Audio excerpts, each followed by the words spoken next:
we go. All right. Hi, everybody. Welcome. This is Coffee with Camacho, October 1st, 2021. My name is Adam Camacho, and I am the proud principal here at SDA. And I want to welcome our staff and families that have joined us this morning. We do have a very packed agenda this morning. But before we get into, well, actually, let's do that really quick. Let's review the agenda, and then we'll get to our welcoming ritual, which we always do as one of our signature practices. But there's the agenda for today. We got our typical announcements from obviously all the important entities on our campus. We will go over some school data and talk a little bit about the polls here. And then we will end the hour with a WASP activity. Just as a reminder, we are in our mid-year cycle review. We had a 6-year accreditation 3 years ago. Here we are 3 years later in the mid-cycle. So we've been kind of charging through that in preparation for our WASP visit, which will be in February of next year. And so, okay, looking forward to the next hour together. As always, if you have questions along the way, please put them in the chat box. Our APs and I will monitor those questions as best we can and get you either answers directly in the chat box, or if it's something that's coming up or we know we'll address throughout the hour, we may just table it for a little bit. All right. All right. Let's keep going. So just a reminder, we are celebrating our 85th anniversary at San Diego. Super excited about that. So here's our signature practice. What was your favorite or least favorite childhood Halloween costume? I don't know about you, but I grew up at trick-or-treating in the 70s and the 80s, and now they have Halloween stores, and they might have back then, but my family couldn't wait to get to it was Thrifties at that time. I know Thrifties still exist, but there was Thrifties because they always had like a row on a coat rack with these plastic costumes. We thought they were so great, but when I look back at these now, it's like, wow. So anyway, that's what we used to trick-or-treat in. Stuff like this, plastic costumes with a hard plastic mask, but they were great. I think one of my favorite ones was the Bionic Man. The Bionic Man. Any of our APs want to share theirs? Yeah, I just shared mine in the chat box. When I was 3 and my brother was 4, we were Tinkerbell and Peter Pan, and the photos are adorable. I don't remember it at all, but awesome. That cat, that's awesome. Cute. When's Halloween fall this year? It's on a Sunday, isn't it? We'll have to prepare for that on Monday morning. Awesome. Well, thanks for thinking about it at least. And if you were able to share in the chat box, thank you for participating. All right, let's just move right into our announcements. Joining us, and thank you for being here, Ethan Fitzgerald, who is our ASB president. Take it away, Ethan. Thank you, Mr. Camacho. Good morning, everyone. So I'll just get right into it. So to start off with, as for our recent happenings, a few weeks ago, we had our welcome back dance, which of course was our first in-person, actually, no, not our first in-person, but our first in-person dance open to everyone at the school since COVID. And we had a great deal of students go, and the theme was Hawaiian. And it was just awesome to see everyone there having a good time. It's not something we were able to see for a while, and now having that back was really something to see. We also had our 3v3 soccer tournament all during lunch last week, where, as in the name, you got to be on teams of 3, and you were against another team of 3, and we were playing soccer, and we had a competition. And that, again, was something to get more students involved, which is, of course, always appreciated. We had a club summit where we got to bring together all the clubs at SDA that make up such a vibrant part of our culture. And we got to seek their input. We got to see if they wanted to partner on anything. Overall, just finding their pulse as to where they want to move SDA and how they want to engage more students. So we're going to try to continue those as well. We had our first senior Java of the year, which is basically where we get food and all the seniors come together. And it's just kind of to say, good job for being a senior, good job for making it this far. And we hope you have a great year. And then we have a few more senior Javas to come. As part of our mental health initiative, which we're going to be doing these every other Wednesday and focusing on all the time, we had a gratitude wall this past Wednesday where people got to write on the wall anything they were grateful for on a heart. And we had students partner with NAMI to do that, which is our main mental health club here at SDA. So we're seeking those partnerships as well. We also released our first student feedback form of the year to get students' opinions on current events, to see if they had any ideas on events that they would like to pursue moving forward. And overall, again, just to get more student input and student voice, which is, of course, always important. And Tuesday, Wednesday, and Thursday this week at lunch, we had a video game hangout in the ASB room for those who were interested to participate in that. And also fun fact, so I had a little extra room for photos. And if you can see that photo in the middle, that was ASB playing Limbo, which we have these things. We have these things called, we have binary group Olympics because our class is split up into binary groups. And that's an example of a competition that we do. So fun fact there. As for upcoming events, so today we have our club fair at homeroom and lunch, which is where all of our clubs will be able to showcase themselves to the student body. Students will get to learn more about them if they want to join the clubs. And this is important to do close to the start of the school year because then more people can get engaged and involved, which is, of course, what we always want. We also have Art Prom, which is tomorrow. And Art Prom is actually a fully student club-led activity by this club known as Threads. And there's going to be bands playing, and there's going to be music, obviously, with the bands, and there's going to be art and clothing. And this is just, again, another example of students who are putting in the work to put on an amazing event for fellow students.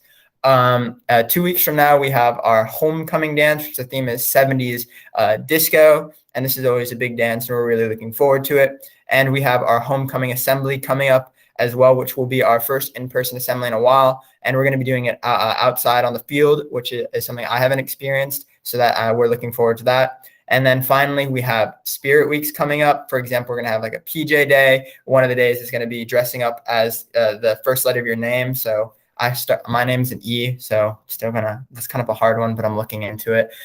Those are just some of the examples. We're also going to have like Floral Friday. So we're really looking forward to that. And then just finally, always looking out for student social emotional health. It's really important, again, always to check in on one another, to support each other, and to lift up student voices. And we look forward to continuing to do that. So thank you. Awesome, Ethan. Thank you. Always very informative. Appreciate that very much. Okay. Leslie Saldana, our wonderful executive director of our foundation. Welcome. Good morning. Good morning. Thank you so much. Always appreciate an opportunity to pop in and share a few things that are going on. First of all, I wanted to thank you, Principal Camacho, for the nice Thrifties reference. Haven't thought about Thrifties and square ice cream scoops in a really long time. So thank you for that. So I have a really nice memory as a kid when my dad got maybe a nice performance review or something. We got 2 scoops of Thrifties of the square scoops. So anyway, that was a really nice reflection. Thank you for that. So so we've got a lot of fun stuff that's happening this month that I want to make you aware of. So a lot of our teams and clubs are organizing a lot of restaurant nights. And so especially if it's going to get really warm and you don't want to worry about cooking. So here's some great opportunities. Hope you got to OG's this week to help support the boys water polo team. There are at least 3 that are planned right now. We've got field hockey coming up, and there's one that's at Rubio's, and baseball has one at Chipotle, and cross country has one at Blaze. So something to cover. You can just kind of head down that El Camino Real corridor and take care of everything that you need. Also, apologize here for my edit on this slide, but many of you are aware of Grateful Connections. It's that wonderful group that organized some terrific virtual presentations last year with some authors. They have another one coming up on Tuesday, the 12th of October. This is with Dr. Christine Carter. So she wrote a book called The New Adolescence. Maybe some of you are aware of it. The New Adolescence, Raising Happy and Successful Teens in the Age of Anxiety and Depression. So virtual event, we'll have a link for it to RSVP in this afternoon's e-blast that goes out. So invite you to check that out. And then also too, San Diego, the SD Loyal soccer team, a professional soccer team that we have here in San Diego, is embarking on a really neat activity where they are looking to engage the over 80 communities that we have in the various cities in San Diego County. And so they have identified Sunday, October 17th as Encinitas Day. And so they are partnering with us. They'll have a link for some discounted tickets. They play their home games down at USD, and it's Sunday afternoon at 3. So something that you're looking forward to as a family activity, maybe something to consider. Really excited that one of our own students will be singing the national anthem down there. So there'll also be some information and the link and the ticket code in this afternoon's e-blast. And as Principal Camacho mentioned, yes, we're celebrating 85 years of San Dieguito, so much to celebrate. And our wonderful volunteer board of directors been working on our fall giving campaign, and it's going to be kind of centered around SDA life, and we have so much to celebrate, looking back as well as looking forward, and really so appreciative of your Mustang Fund donations, already seeing them at work. And so you'll continue to see that tagline, and you'll continue to see that theme through the fall as we launch our fall giving campaign. So always appreciative of your support to our Mustang Fund. And historically, around this time, we'd be in full court press for our fall fundraiser that many of you have attended. And we were ago, I've mentioned that. Well, as you can see, we have shifted. We're focusing towards the springtime, really optimistic that we'll be able to gather, reunite as we do so well. And so would like you to save that date for March 19th. So with that, thanks for the time. Thank you. Very cool. All right, who's is this Miss McCormick? Kelly, are you Am with I? us No. this morning? Okay, good. I'm not Awesome. ready this Welcome. morning. Thank you, but I am ready to talk about Study Buddies. And it's a program that San Dieguito Alliance offers in association with the PTAs at the elementary schools that you see on the screen. And we invite your students, freshmen through senior, to apply to be a big buddy. And it's a mentoring and tutoring program, so it'll run for about 6 weeks. They can choose the time and school that works best for them. However, it's Zoom this time, so any school that you see on there. So they can choose a time that works for them. And they will have the same buddy. They meet in a group, but they have a single buddy that they go to breakout room with, help them with homework, be a positive role model, do some mentoring. After they finish their homework, they have time to play games, draw, talk, have fun, what have you. It's a really great program. And we find that the buddies make such a strong connection that it's just really special to see, especially if they participate, you know, in numerous sessions. They really get to know their buddies. And the little guys look up to the high school students, as you can imagine. And it gives the high school students a really great opportunity to feel that they are making a difference in somebody's life in a very direct way. And it also gives them a chance to brush up on those old elementary school math skills and English skills and things that they might not have done for a while and could use a refresher on. So it's a win-win. If you have a student who would like to participate, the email and phone number are on the screen, and I will also put it in the chat. So thank you. Awesome. Thank you, Kelly, as always. Very informative. Kelly, you had a question in the chat. What is the average time commitment for the Study Buddy program? 1 hour a week, and the program will be about 6 weeks this time. Thank you, Kelly. Yes. Okay. Awesome. Katie, are you taking athletics? Yes. Mr. Jordan usually would, but he's in the classroom teaching. Yeah. Mr. Jordan's teaching a first period this term for the first time in years and years and years. So he's not able to join us, but he did tell me that he's loving the first period. So we are currently in the middle of our fall season of play. Just wanted to remind everyone that any student athletes interested in participating in our winter sports, their clearance is due exactly a month from now, November 1st. So sometimes it can take some time to get that paperwork in. You can pick up the paperwork at Megan's office, just here in the main entrance of our campus, up the main stairs, take a left in the athletics office. And then again, just recognizing our all academic teams from last year: girls swimming, girls basketball, baseball, girls and boys water polo, and girls and boys track. So visit our website, follow Scott Jordan on Twitter for updates, and that's it. Thank you. And last but certainly not least, Ms. Vicky De Jesus, who is our head counselor here at SDA. Welcome. Great.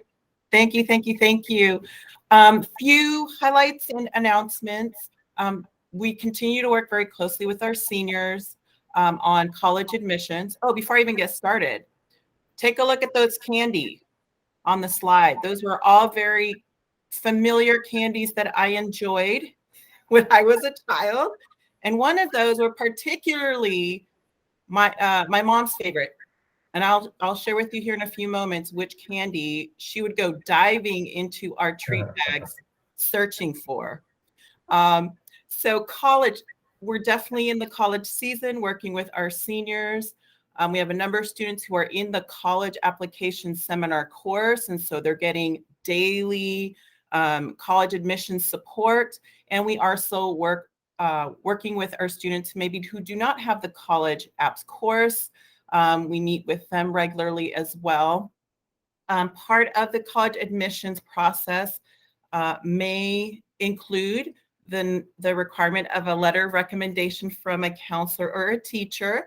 So we've been working with our students on how to get that secured. And I placed a link specifically to the page discussing letters of recommendation and how to request and the steps to take to secure that. Our next deadline for letters is October 22nd, which is this month. And this is for students who may need a letter for regular decision. And that could mean December, January, February. And so, yeah, if we understand that it's a very fluid process. So if there's a student at the last minute that needs a letter and they have a deadline in January, yes, absolutely, we will work with them and make sure that they have everything they need for that application. I do want to remind you all, as you work with your students, that the UC and the CSU does not require letters of recommendation. Very few UCs later in the process may invite the student to submit a letter, but that is not the initial practice, nor do they want any letters on the initial submission of the application. And those UCs are UCLA, Berkeley, San Diego. So the first go around submitting the application, no letters. Today, since I'm on the UC CSU route, it's like, woohoo, the CSU application is open and active. So I know we have a number of seniors who are going to be busy this weekend, I'm sure, taking a look at the application and starting that application. Both deadlines for the UC and the CSU are November 30th. We have our MiraCosta College Ambassador. So we are in the service area of MiraCosta College. So we work very closely with them, and they partner with us many different ways. And one of the ways they support our students is by having an ambassador, so a current MiraCosta College student, come to our campus and work with seniors on their applications, or if they have general questions about MiraCosta College. So we placed a link there on the slide for our students, or if you want to forward the link to your student to meet with, there's a form they fill out, and the rep is here Tuesdays and Thursdays. So that link is there. I hope this is for our juniors and senior families. Make sure you're taking advantage of the plethora, number of virtual visits that are happening and webinars right now. A lot of college admissions representatives, so straight from the universities, are discussing, helpful hints, different ways, and different topics on the whole college admissions process. So we placed a link to our district website on the events, the virtual visit events calendar. So that's there for you as well. Aside from the college lens, we continue to work in social emotionally with our students and provide them support. And then we've got some very specific outreach activities that we're doing. We started our counselor stop and talk 3 times a week. We have a counselor set up at a table right in front of our office just to answer quick questions students may have. Thankfully, our students do come to our office during lunch. And so, but we understand sometimes that we may be with one student, for about 15, 20 minutes, and that cuts into lunchtime. So we have a counselor outside to answer quick questions, anything from where do I get a work permit to how do I change my class for spring? So we'll be out there. And we also are giving out little treats for them. I have to say, we have little dum-dum lollipops, and we've got various different like stress balls. But what's been particularly popular are stickers.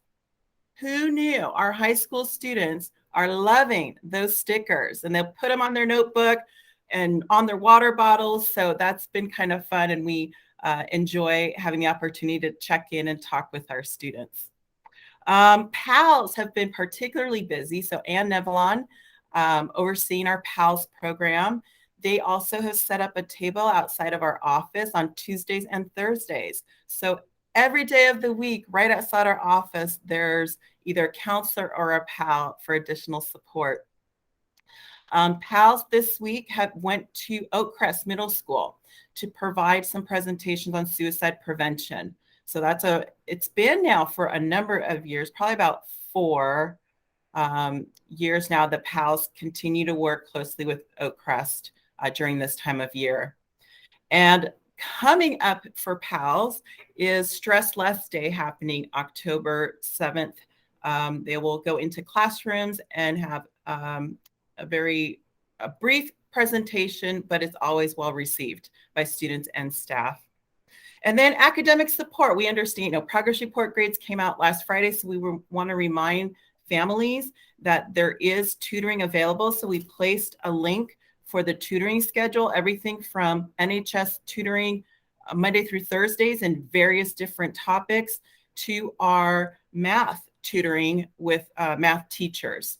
So that information is listed on that slide. And we just advise students and families to continue working with their teachers to get that additional support. So the favorite candy, saltwater taffy. My mom grew up in New York City, and all we would hear was about the saltwater taffy. So anytime we got our bags, she was, scavenger hunt looking for that taffy. And to this day, that remains her favorite candy. Thank you so much. Have a wonderful weekend.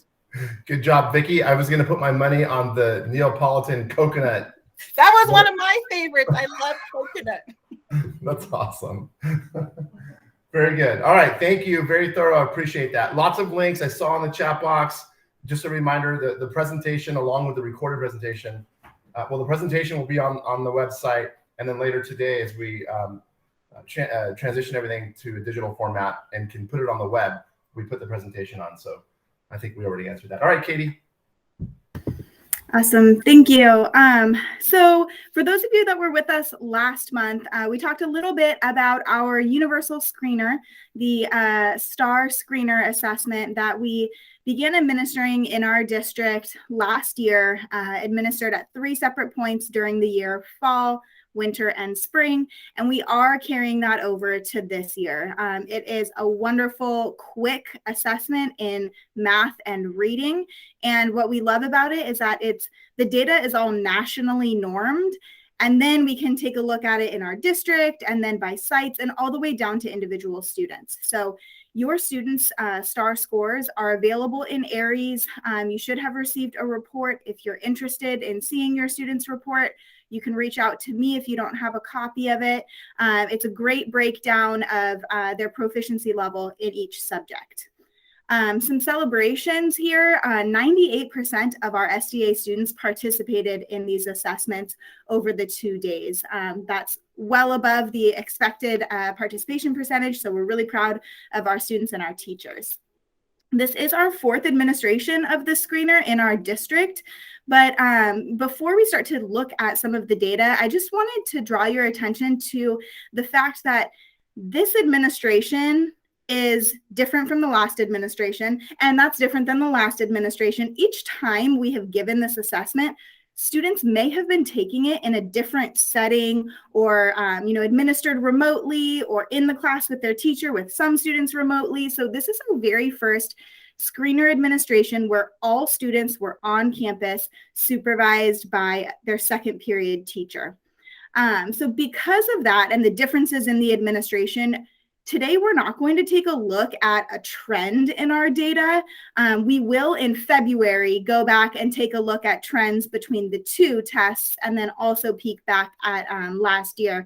But just right now, we don't have any actionable items because of the inconsistencies in the administration. Our overall proficiency levels here on SDA's campus, 65% of our students performed either at or above proficiency in reading, and 55% performed at or above proficiency in math. I do have a grade breakdown here for us because I found some of the numbers interesting. We're kind of averaging in the same type of range in grades 9 through 11. And then our 12th grade students, we do see a bit of a dip in proficiency. We are interested in, moving forward and seeing how we can address that gap there and, bring our seniors in and have a mini focus group to talk about, how to support them, how to ensure buy-in from our 12th graders, and then also just make sure that our data is very reflective of where our students are and their needs. When we're looking ahead to our winter administration, we will be, again, during the school day, administering both assessments in January. We will review with you, our parent community, the data at February's Coffee with Camacho, give us some time to digest the data and find some actionable items. And then also we will review with you our expected growth. Again, this data is nationally normed, so there are some expectations for where our students will be performing, and we'll talk about whether we met, exceeded, or did not meet those expectations. A reminder that with this data, because we're able to break it down all the way to the individual student, our teachers have access to this data. Our intervention team has access. We as administrators have access. So we take this data and we set school-wide goals, we set classroom goals, and we set individual student goals and identify areas where we can provide immediate intervention. I see a question about this test possibly showing up on student grades or transcripts. The answer is no. This is just like our standardized state testing. While we do have it on record in student test scores, it is not a part of their grade. It does not show up on their transcript. Okay, I apologize for the data dump, but at this point in time, because of just the single data point, we don't have a lot to discuss in terms of next steps and trends. These scores are in Aries. They're under test results for your student. Okay. My next update, Adam, did you want to jump in? You know what? I just really quickly before we get into the slide, I know we're trying to get to the Wasp activity. We will get there, and if we need to, go a little over the hour, we will. It's important that we get through that, and I know Carrie's here. I know there's some questions that we need to address. This slide right here is just it's a direct communication with the folks that are with us today in terms of the pulse and the things that are happening on our campus. I will say,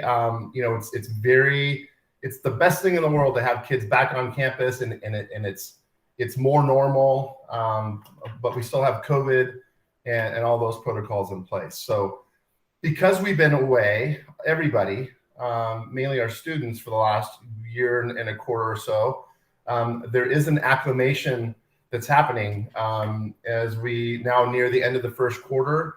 There are some trends that we're seeing. And so the COVID factor in terms of behavior, in terms of academic sort of readiness and preparedness, study skills, those sorts of things are also, whatever challenges are there are starting to manifest themselves. So we're really trying to keep a pulse on all of that through our teachers, who obviously are with their students all day long, certainly through the AP's office in terms of discipline.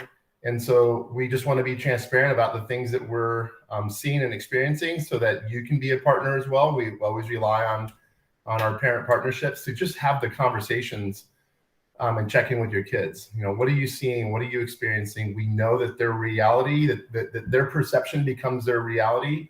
And sometimes we can address those things with information, with some resources, with targeted interventions and things like that. So it's simple as that. And then really quick, while I have the mic, Lisa asked a question. So it is a fact that at times we do not have a sub for a period or whatnot. Situations come up, and one of the areas that we do send a class to, hopefully for a short-term period, is to the Mustang Commons. But there are other classrooms that regularly go to the Mustang Commons, especially our English classes, to access that area and the text and resources that are in there. So just wanted to address that. Is there an issue with subs? There can be at times, even though our district has changed the sub pay rate. We're in a position where our sub requests or what goes through the system are being picked up, and we have a lot of subs in the system. But there are days where it's a bit of a challenge and we don't have enough subs. That's not an issue just I think here, but probably statewide. So it's not regular, but it does happen. And if it's going to happen, it'll happen on a Friday or Monday are typically our sub issues. So just wanted to answer that directly.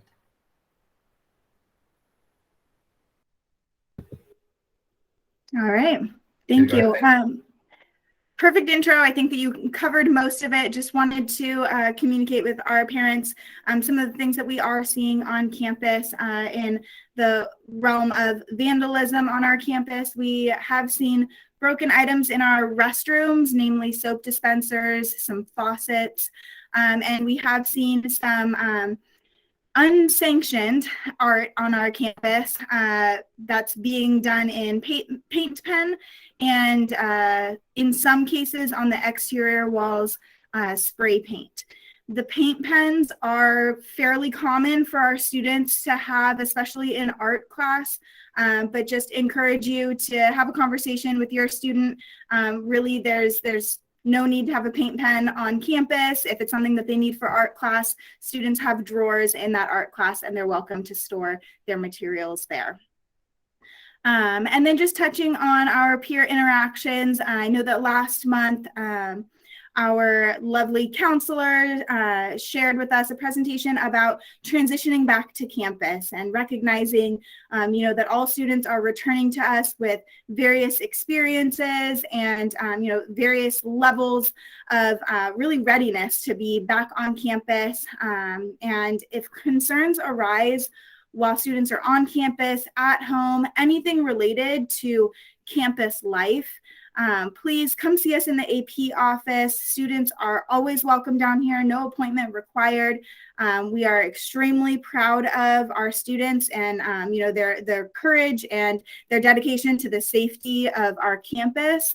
And we have students in here all the time reporting things that they see, that they hear, that they're concerned about. And their feedback and your feedback as parents is really the way that we can address any concerns immediately through our office. If there are any student disputes or concerns, again, see a counselor or an AP. We work very closely in the Student Services building. We communicate regularly, and we will make sure that your student is seen by the appropriate staff member. So in this office, we address concerns, but we also offer support. We're educators. We're in this business to support kids. So please encourage your students to head on down to our office. And then just a quick review of our goals for our continued transition back to campus. Again, this was touched on by counselors in months past. Our goals are to really reconnect as a school community, demonstrate an awareness of our student needs, take care of ourselves and others, and empathetically acknowledge the unique experience that each student brings to our campus. So we are grounded in those, and we're continuing to support our students in our transition back. We know that we're in week, I think, 7 or 8 here, but really it's feeling like things are going well here with some areas that we do need to address, the vandalism and our peer interactions, but we're ready to support. So let us know how we can help you.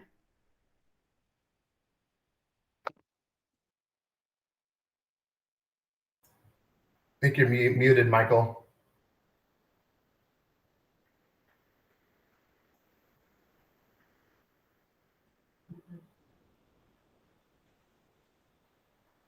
Am I the only one who can't hear him? Okay, thank you. We'll step next door.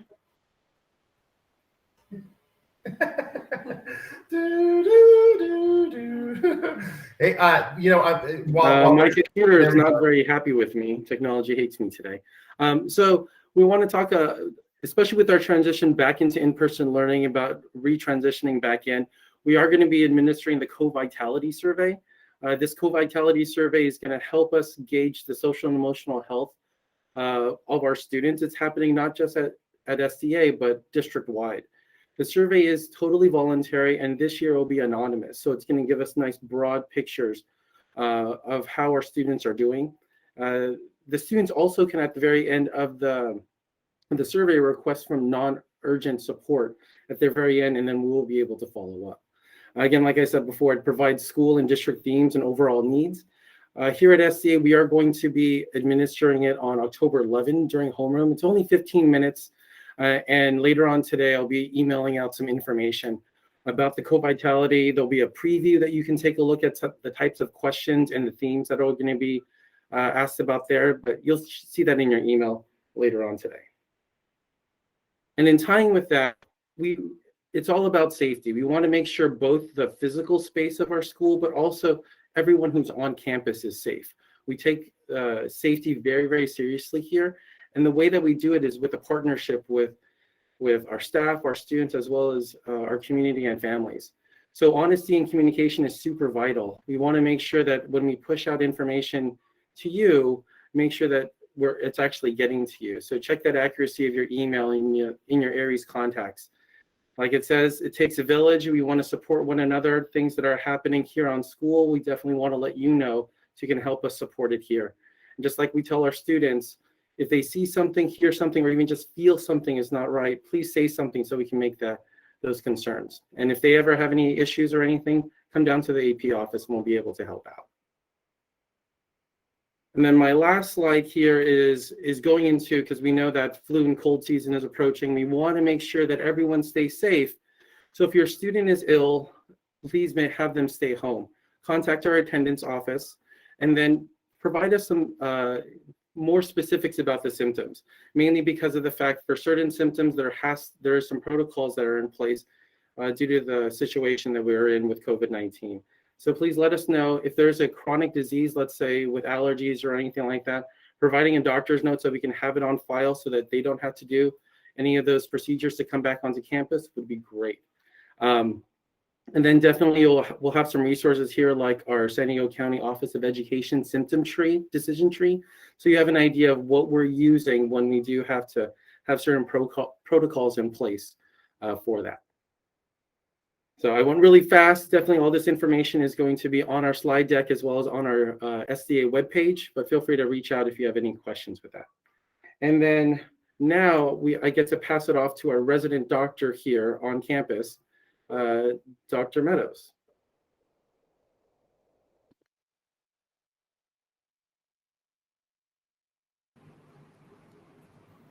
Who might be muted as well?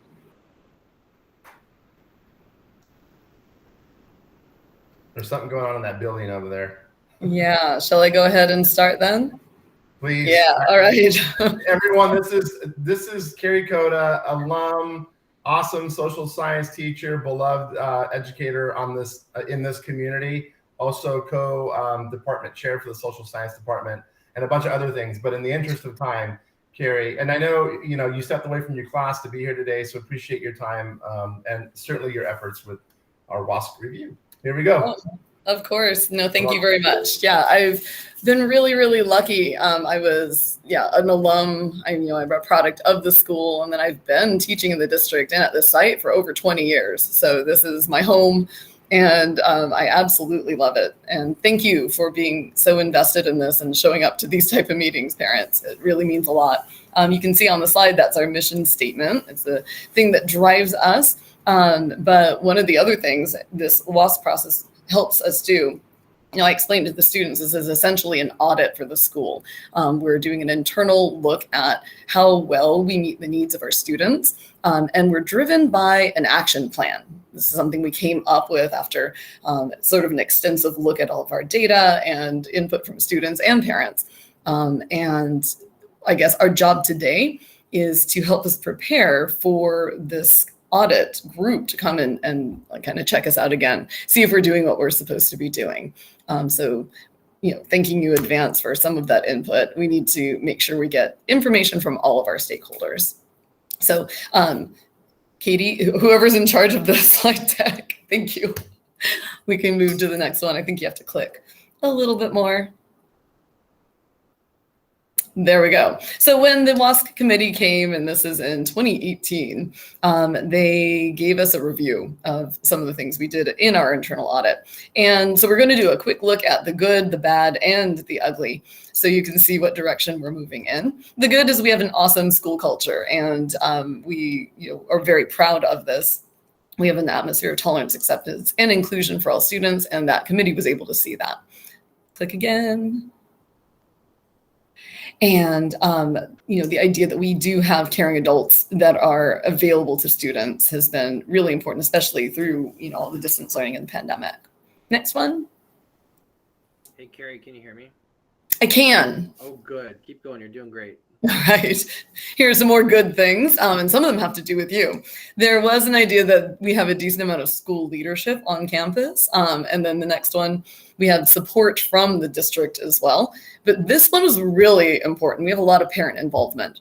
So one more click will reveal what they thought about our parent involvement.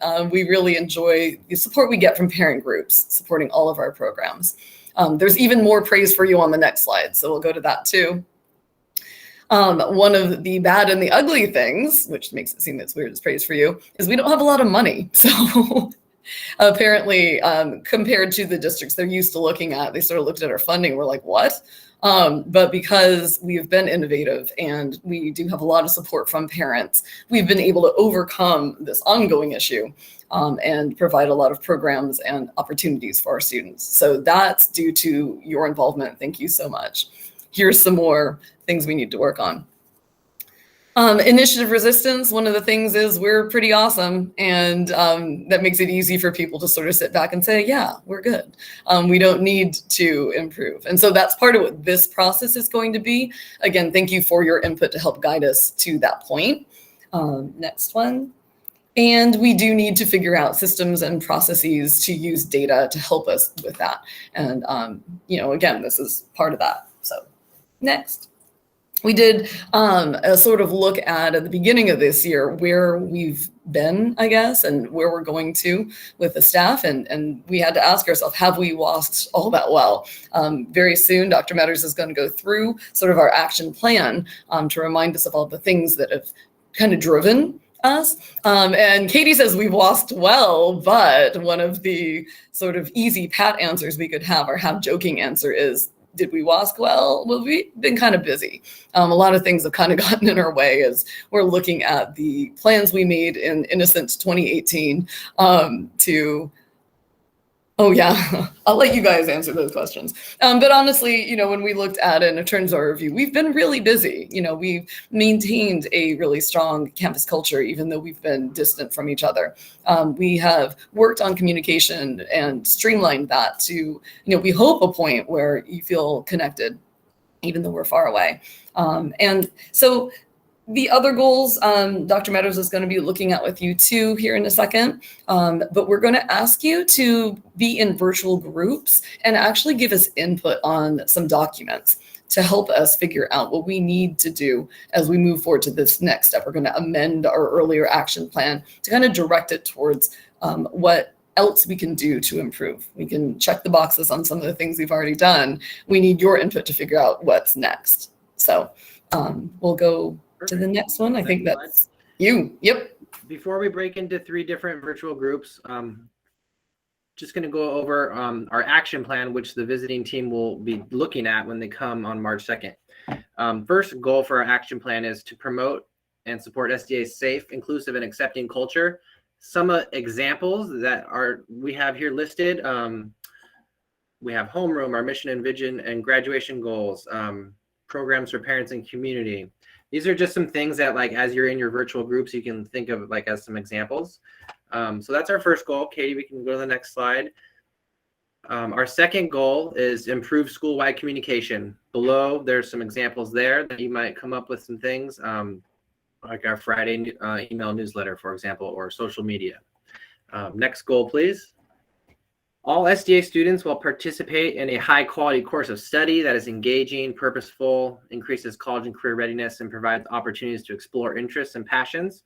So we'll be asking you guys to see if you can come up with some ideas like that. One thing would be like promoting our career technical ed classes, like auto shop and those pathways.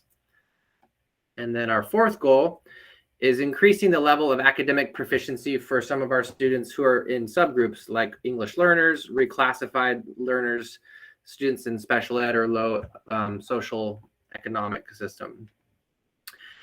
And so those are the 4 goals. We're going to have about 13 or 14 people in each group. We'll have one administrator will be in each group. If you're on a phone and you can't necessarily type on the document that we're going to put in the chat, you can just talk it out loud, and we can type it in for you. So in a minute here, I'm going to break you guys into different groups.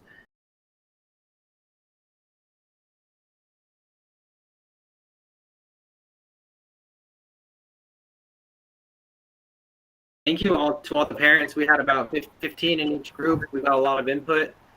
You guys are actually that was like a student activity there. You guys are really going to school there.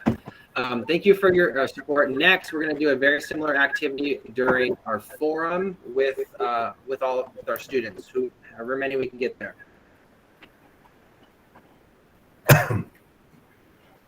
Awesome. Carrie, is there anything you want to circle around to? No, just thank you so much for providing the input. The link to a document will be available on the parent newsletter.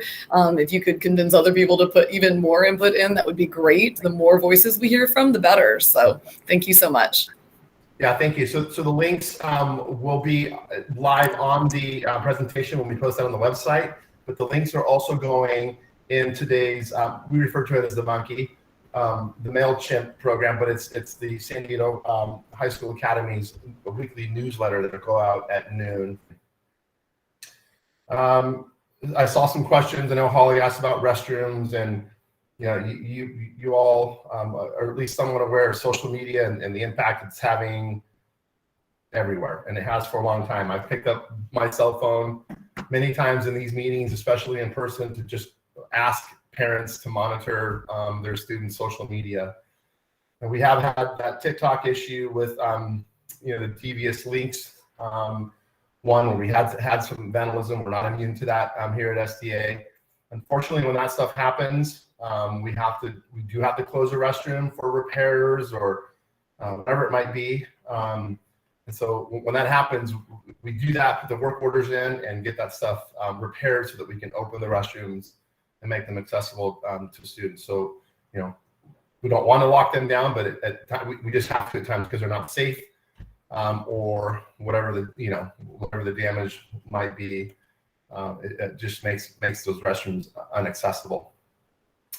We did do I did a report with our Mustang newspaper about the issues of that particular challenge, and I think kids don't realize the impact they're having on their peers, and that's the angle I took on that. So that should be out today. And just we're asking everybody, like we always do, if you see something, hear something, say something. And that's building those connections with kids is how we keep our campus safe. So we have we have dealt with those issues, and our APs are doing a great job of meandering through those issues. All right, I think that's it. I didn't have anything else. APs, any other themes that we talked about that we need to share today? No, I just had seen in the chat box safety drills. Our first safety drill will be on October 21st. Our staff has been involved in multiple meetings as a whole and smaller groups to really dial in our emergency response teams here on campus. So we will be prepared for a robust, great California shakeout drill on October 21st, where we practice all 3 emergency responses. Yeah. Thank you. And I saw a question about, so we have had some graffiti, not directed at any group, any gender, anything like that. I think it's artistic. It's against the law. Damages are, that's the bummer part, is when kids start to realize that not only do they get caught, there's restitution, there's obviously some sort of discipline. And when they see that bill for how much a soap dispenser costs, we can't just go to Home Depot and replace it with something there. It's got to go through the proper channels and all that good stuff. So before you know it, a soap dispenser that might cost us, I don't know, Smart and Final, something that's $8 is like $800 because it belongs to the school. It's in a public state building and whatnot. So anyway, that's always the bummer part. But again, when situations like that happen, we always take the angle of progressive discipline. And we always try to make these experiences ones that students can learn from. Adam, there were 2 important questions that just came up in the chat. Someone asked earlier about looking for information about a recent board decision on masks. My understanding is that our masking policy remains intact and will be intact. We understand as a state of California, we will receive an update on mask mandates by November 1st. That does not mean that the mandate will change, but it just means that we will receive communication of either, yes, we're continuing forward, or giving us information about any adjustments. So for the next month, we are proceeding forward until or unless we hear otherwise. Thank you for covering that. And we will, as always, continue to follow the rules, because our goal is to keep kids here safely in school, their butts in those seats 5 days a week. So that's our goal. And by the way, I'd like to end on, we are, regardless of the challenges of just the kind of day-to-day being on campus, we've always had those things that we need to sort of meander through and take care of and mitigate. And while it looks a little different because of the COVID factor, I'm still trying to define what that is here. That's just a term I keep using, but we're doing a great job. The kids are doing a great job. They're focused. Our teachers are dedicated, as they always are, just to making sure that the student experience here is alive and thriving, and that kids can come here and feel safe emotionally and physically, and take advantage of the awesome instruction that we're able to provide here. So it's a pleasure to serve your kids. Thanks for being with us today. Thanks to my team and everyone who presented. Here we go, October. There are no holidays in October. We know this. So make sure you find some time for you so that you can take care of your babies at home when they're there, and remind them that they need some self-care. And to circle back to something that Ethan talked about earlier, just wellness is important. It's something that we need to keep addressing, and especially because we still are in pandemic in that sort of period. And so just be mindful of yourself and your needs and take care of those things. All right. Thanks for being part of our community. It's a pleasure and an honor to serve you and your students. So thanks for being with us. Here's our optimistic close. And because we are right, Katie, I'll let you take this. This one was yours. Go ahead. Once you wrap us up. Thanks for being here, everybody. All right. So in about 3 minutes, period 1 will end. So we would absolutely love if you would pull out your phone and draft up a text to your student. Any sort of affirmation, send it their way, encourage them, finish the week strong. Please tell them we've got the club fair going on during homeroom. They can go check in with their homeroom teacher and then head out to the club fair.